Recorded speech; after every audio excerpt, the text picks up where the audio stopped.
Então vamos lá, hoje a gente vai falar aqui sobre 3 fundos imobiliários que vale a pena você ficar atento, ou seja, que vale a pena você observar ali como é que está sendo o comportamento deles no mercado. Lembrando sempre que esse vídeo não pode, não deve ser encarado como uma recomendação nem de compra e nem de venda. O que eu estou te propondo aqui é você estudar um pouquinho mais, vou te contar um pouco mais, simplesmente para colocar ali na sua cabeça. Na nossa bolsa de valores atualmente existem 340 fundos imobiliários, mas o Brasil tem um problema grave com esses fundos imobiliários. A gente tem fundos imobiliários muito pequenos ainda, tá? Então são fundos imobiliários ali que tem poucos ativos. E muita gente fala, Raul, esse fundo já tá grande, não tá pagando tanto. Cara, quando você olha para o mercado americano, você vê que a gente é neném, né? Você olha ali os rates e tal, você vê que a gente é neném aqui nesse mercado, né? Então o que eu tentei selecionar aqui para você foi alguns fundos imobiliários que estão fora desse eixo ali, dos 30 fundos mais comentados, dos 20 fundos mais comentados, a gente pegar um pouquinho mais e ir para dentro disso. Se você quiser consultar, pegar de onde eu tirei esses dados e tudo, você pode ir lá no investidor10.com.br, agora lá também está tendo os fundos imobiliários.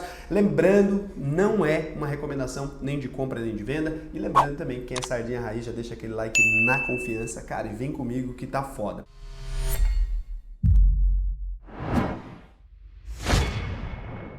O primeiro que a gente vai falar aqui, cara, é um fundo imobiliário que eu ouço pouca gente falando dele. Não é um dos meus fundos imobiliários favoritos. Eu vou explicar por que não é aquele que eu gosto maravilhosamente, mas eu vou explicar também por que eu estou prestando atenção nesse fundo. Então a gente vai falar aqui do Maxi Renda MXRF11. Ele é um fundo muito interessante, ele é tido no mercado como um dos fundos mais agressivos. E por quê, né? Ele é extremamente diversificado. Ele é o chamado fundo híbrido. Ele tem ali recebíveis imobiliários de fato, ele tem imóveis físicos que gera renda e ele tem desenvolvimento imobiliário também, ou seja, ele tem tantos imóveis já prontos, onde ele já está alugando eles ali, ele tem um desenvolvimento ainda que ele está fazendo, imóveis que ele está investindo para poder fazer isso depois, e ele também tem uma parte da carteira dele que fica em recebíveis atrelados aos imóveis ali. É um tipo de fundo muito interessante, uma estratégia mesclada aqui dos caras e que garante uma renda muito bruta para os caras. É o tipo de fundo que você olha ele está com PVP ali, ou seja, o preço pelo valor patrimonial de 1,05 vezes, ele está com dividend yield de 0,74%, então ele está pagando ali bons dividendos, ele está dentro de um preço muito legal, ele tem um patrimônio muito ativo, é um tipo de fundo que vale a pena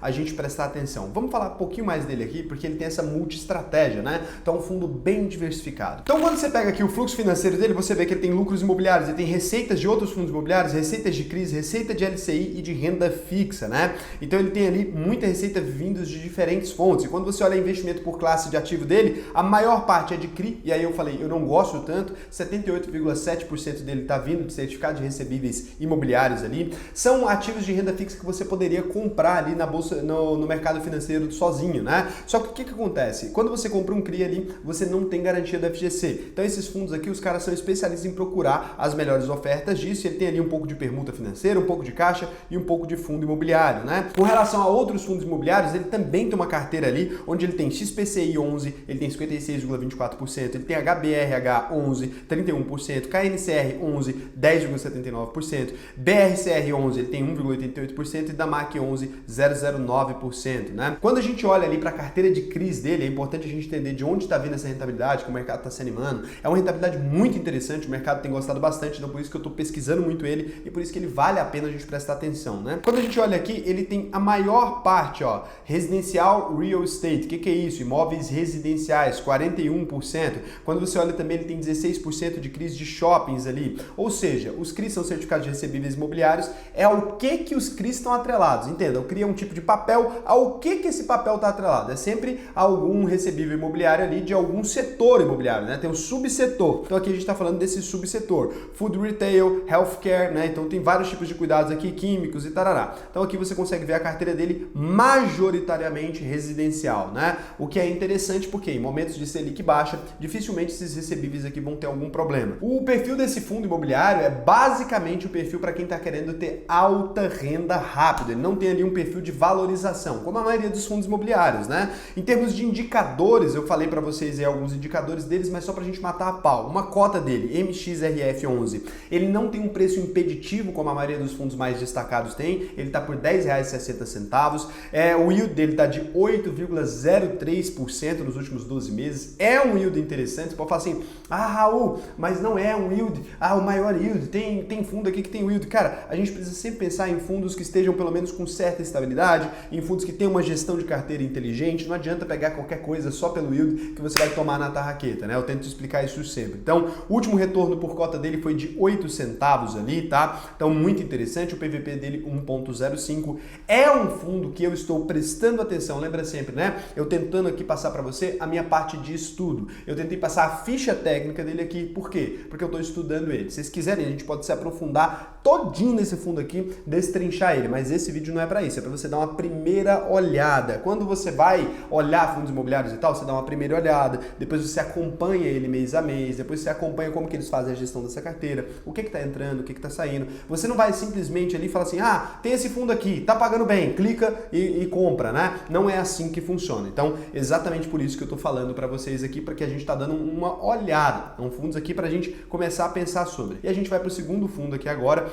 Esse já é um fundo talvez até menos conhecido e é um fundo muito interessante. Então vamos aqui para o segundo fundo, o Risa Terrax, RTZR11. Quem já conhecia aí, comenta aqui. Eu já conhecia esse fundo, porque esse fundo aqui não é ultra famoso, né? O que esse fundo faz, cara? Ele é um fundo do tipo híbrido também, só que ele está ligado mais ao setor agrícola, que é um setor que eu tenho tentado abrir alguma exposição, na minha carteira ainda não tem. Ele faz uma gestão ativa ali e ele tenta arrendar terras agrícolas. Então ele, através de arrendamento e de valorização dessas terras, é que se dá a rentabilidade desse fundo. Cara, o Brasil é um dos maiores países, né, da agropecuária no mundo, né, um dos setores principais do Brasil, responsável por boa parte do PIB, e eu não estou exposto a esse setor ainda. Então eu comecei a fazer uma pesquisa muito grande para saber como isso funciona. Esse fundo ele adquire terras produtivas, principalmente aqui na minha região, que é o Centro-Oeste, né? Ele também adquire um pouco no Norte, no Nordeste do país, em parceria com outros produtores de grande porte. E a ideia deles eles buscam alongar a dívida desses imóveis, ou seja, para impedir o dinheiro de ficar saindo deles ali e tentar rentabilizar esse dinheiro. Eles também buscam ali o financiamento para conseguir fazer aquisição de propriedades rurais. Cara, é uma parada muito doida. Dá uma olhada no termo de portfólio que ele tem, né? Ele tem a Fazenda Santa Clara, em Bom Jesus, Piauí. Ele tem ali 12.272 hectares. Fazenda Morangas, Bonito e Pontes das Pedras, em Serranópolis, aqui em Goiás, 2.304 hectares. Tem fazenda em Sorriso, tem fazenda em Novo Biratã. Tem fazenda em Buriticupu, né? Tem fazenda em São José do Xingu, tem fazenda também aqui em Rio Verde, que é aqui o município vizinho de onde eu tô. Então, assim, os caras têm uma puta estrutura, é um negócio muito interessante. Ainda estou estudando. Lembra? Pra gente dar uma olhada aqui, eu tô olhando, quero que vocês olhem comigo aqui pra gente começar a entender, pra vocês irem entendendo também uma parte racional disso, que não é uma decisão tomada do dia pra noite. Eu vejo muito investidor, viu um negócio aqui, já clica e sai comprando.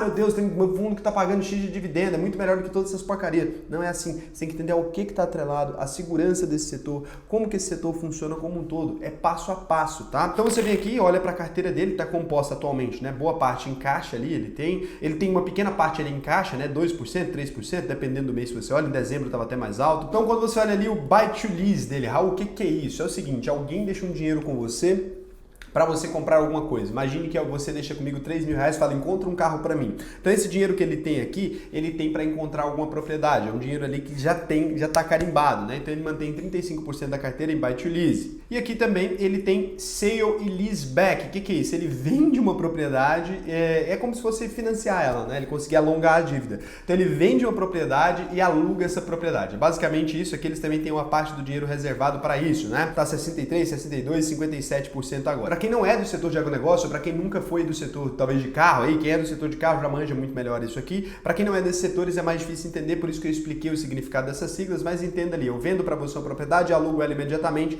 é ali o sale e lease back, né? Eu tenho um dinheiro seu aqui para encontrar uma propriedade para você, é buy to lease. Então, esse fundo faz basicamente isso, ele fica fazendo gestão dessas propriedades rurais ali, deu para você entender, né? Comprando e vendendo fazenda, negociando fazenda, comprando e alugando fazenda, alongando dívida de fazenda, tentando fazer diferentes coisas ali com propriedades rurais. É um fundo que eu tô achando muito interessante, RZTR11, né? Ele tá por R$ 103,50 a cota, não é dos mais baratinhos de visão de cota, né? Então ali você tem um yield dele de 7,47%. Cara, tá com uma puta rentabilidade? Não. Lembra sempre ao que está atrelado, é a parte mais segura aqui dos investimentos brasileiros, né? O último retorno por cota dele de 85 centavos, achei interessante ter um PVP aqui de 1,06. É um tipo de fundo interessante, pelo menos na minha opinião. Está valendo a pena pena aqui você dar uma estudada maior, dá uma pesquisada, tenta entender, tem muitos meandres aqui que vale a pena você pesquisar antes de fazer qualquer coisa.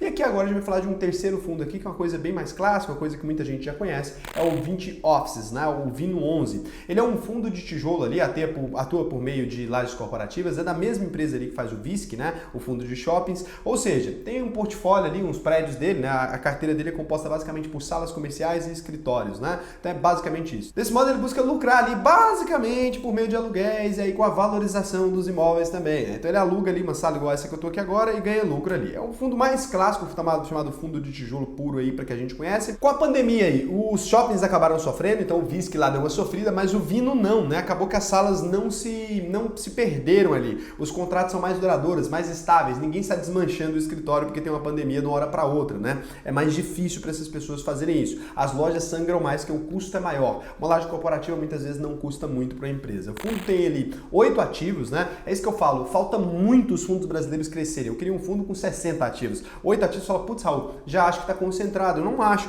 Para mim tinha que ter muito mais, né? Esses fundos, quando eles são maiores, eles têm mais custo, óbvio, mas eles também são fundos mais estáveis. Então, se você olha para o mercado americano, você se surpreende de ter um fundo, que a gente chama aqui de um fundo ok, com 8 ativos só. Acho que eles vão se concentrar mais, talvez se fundir mais para crescer mais e abrir mais mercado. Então, Rio de Janeiro e São Paulo, só 8 ativos ali. Basicamente, né, a maior parte dos aluguéis é para o setor financeiro, 33%, uma parte é coworking, 22%, uma parte é varejo, 15%, essa parte coworking deve ter sangrado, né? Uma parte é de escritório de advocacia, seguro, saúde, transporte e logística. Os locatários são ali 20 partners, eles mesmos, a WeWork, a Renner, a CIA, a Austral, BMA Advogados, DHL, Casa de Saúde São José, CoW Coworking ali, a Vitacom, o TGB e a UMAP BBDO, né? É um fundo também interessante, não é um daqueles ali brutais de pagamentozão de dividendos, né? Eu sei que vocês sabem de uns aí, aqueles nomes cabulosos, vocês falam assim, nossa, Raul, esse puta fundo aqui, né? Você tá falando só dos fundos mais tradicionais. Eu peguei fundos aqui que são mais desconhecidos para vocês,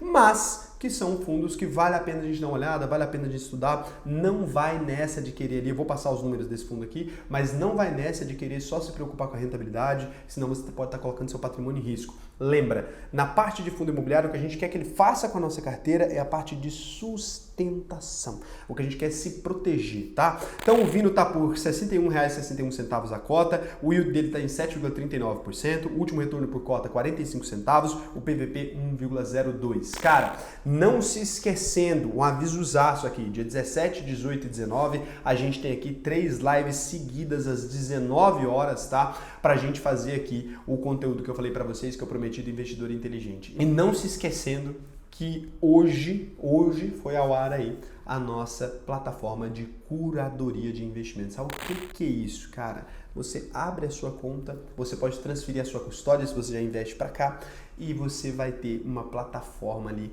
Cara, dá uma olhada, é isaexaqui.com.br, é nossa plataforma, tá? Você pode investir agora por meio do investidor sardinha, você pode largar sua corretora aí, transferir sua custódia para mim, que eu te quero, e com cuidado, cuidando da sua carteira do jeito certo. Dá uma olhada nas informações aqui no link. Lembrando, a gente tem taxa de corretagem de 1,49. Por que, Raul, que tem taxa de corretagem? Essas corretoras todas zeraram. Se você não paga pelo produto, você é o produto. Esses caras estão te vendendo um monte de investimentos de renda fixa horríveis, justamente porque você não paga a corretagem aí. Você pensa que tá de bonitão, que tá garoto, tá comprando um monte de porcaria. A gente fez uma curadoria dos investimentos que a gente oferece, tem um atendimento personalizado para você. Dá uma olhada, isaex.com.br, se você confia em mim, vem para cá, traz sua carteira para cá pra gente. E um beijão e até o próximo vídeo.